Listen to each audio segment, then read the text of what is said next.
In tonight's news, property cooling measures are scrapped as the government tries to revive the ailing real estate sector. A growing budget deficit prompts Paul Chan to tighten the purse string and offer smaller tax and rates concessions. And the government aims to replenish its coffers by raising taxes for top earners and luxury homes.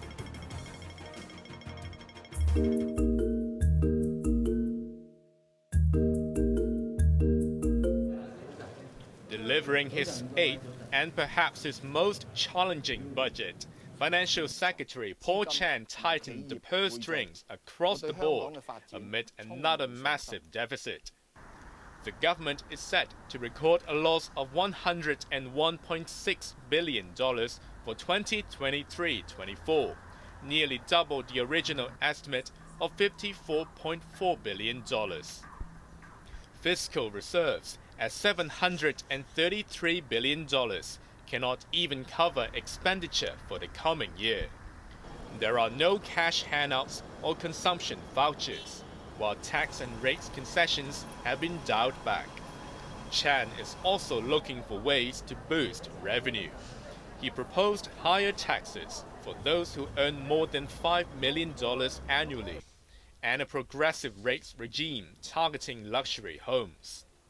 Another $120 billion worth of bonds will be issued in the coming year, $70 billion of which will be offered in the retail market.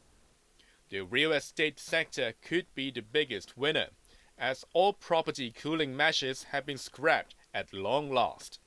But the growing financial pressure has forced the government to push back the construction of 3 artificial islands of HOYIBC, with reclamation works put off indefinitely after initially set to begin next year.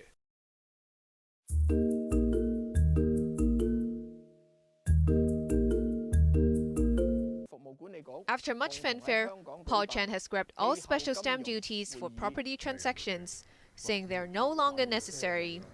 即日起，撤銷所有住宅物業需求管理措施。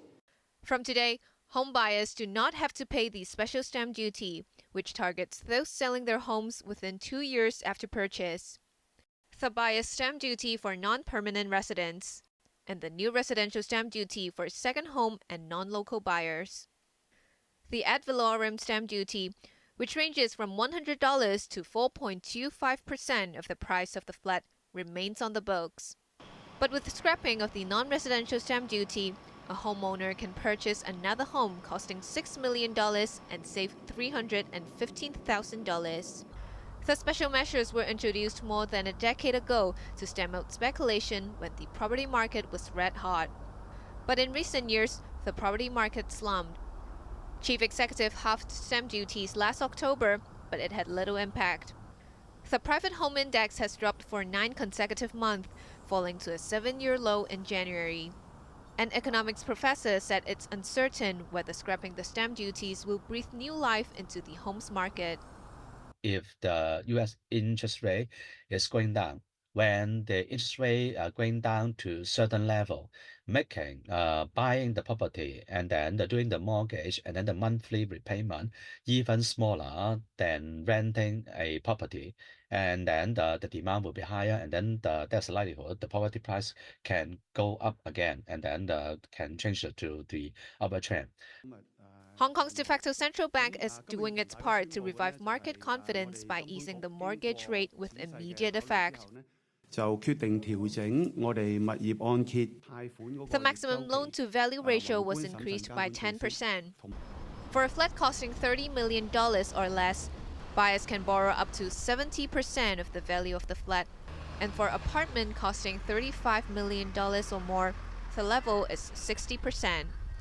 Janice Low, Cable News.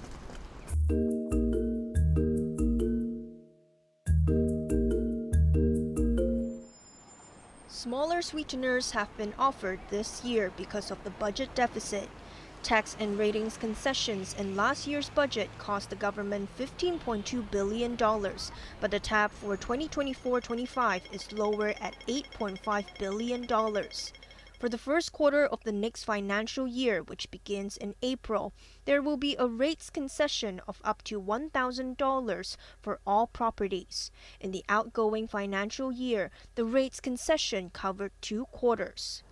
Financial Secretary Paul Chan proposed reducing the profit tax, salaries tax, and tax under personal assessment for the current financial year by 100% up to a maximum of $3,000. The ceiling was set at $6,000 in 2022-23 and $10,000 in the previous year.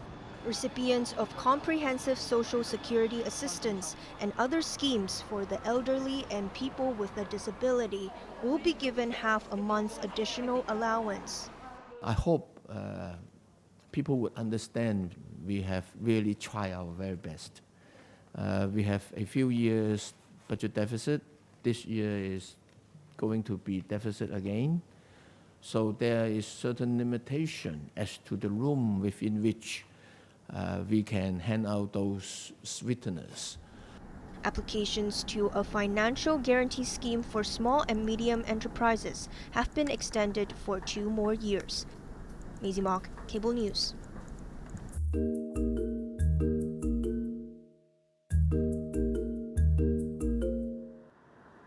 Hong Kong's fiscal reserves are estimated to drop to $733 billion at the end of next month, with the deficit for the current financial year at $101.6 billion.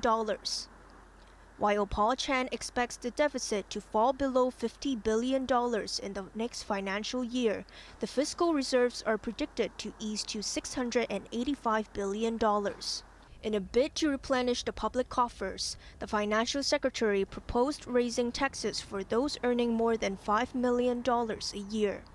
For the 12,000 Hong Kongers who will be affected, the first $5 million of their net income will be subjected to a tax rate of 15% like all other salaries taxpayers.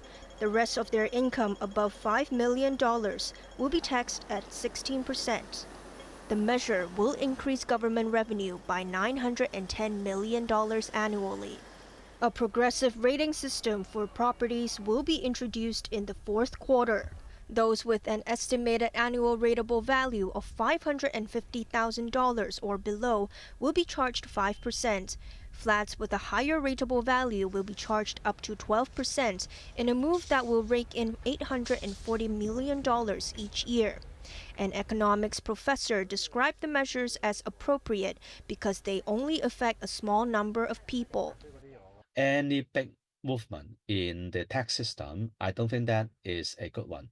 But if you can changing a little bit tax rate according to different income classes or different types of the stakeholder, and then that should be reasonable.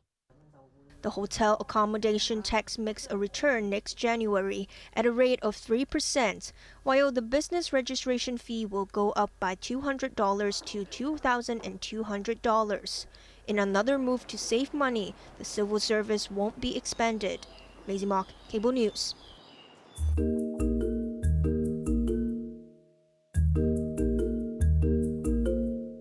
The government has earmarked $1.1 billion to revamp brand Hong Kong and bolster its image as a premier destination for business and tourism. There will be mega events including Art Basel and Complex Con next month, when the city will also host the International Live Golf Tournament. Altogether, there will be over 80 mega events in the first half of the year. To revamp the urban experience, pyrotechnic and drone shows will be held monthly over Victoria Harbour. The multimedia Symphony of Lights will be updated to provide enchanting moments combining natural beauty, leisure, and gastronomy. Retail stores and restaurants will be invited to selected harbourfronts on a trial basis. In a bid to support academic and business opportunities, the government is launching a sponsored overseas speaking engagement program in which leading figures will promote the city overseas. The first Hong Kong Performing Arts Expo takes place in October, offering a platform for those in the arts sector. And in keeping with its status as a financial hub, Hong Kong will continue to host international forums, with a financial mega event kicking off next Friday. Not to be forgotten are frontline staff, who make visitors feel more welcome in the city. They will be commended by the government. Janice Yu, Cable News.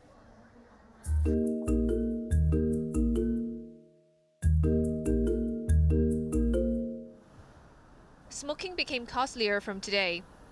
In a bid to deter smokers, the government raised the tobacco tax by around 30%.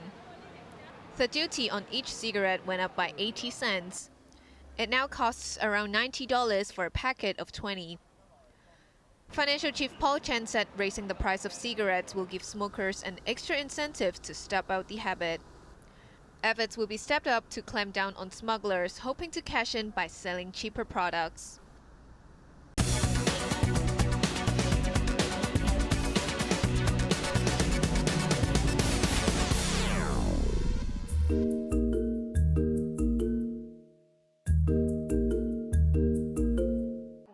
The local stock market retreated by the most in 4 weeks today as investors cashed in after a recent rally.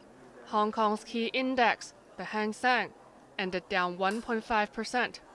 Property stocks, however, bucked the trend after the government scrapped stamp duties that were introduced to deter speculation. Henderson Land jumped 3.8%. New World Development gained 2.9%, and Sun Hung Kai Properties closed 0.6% higher. It was a different story for mainland developers, which lost ground after a winding up petition was filed against Country Garden.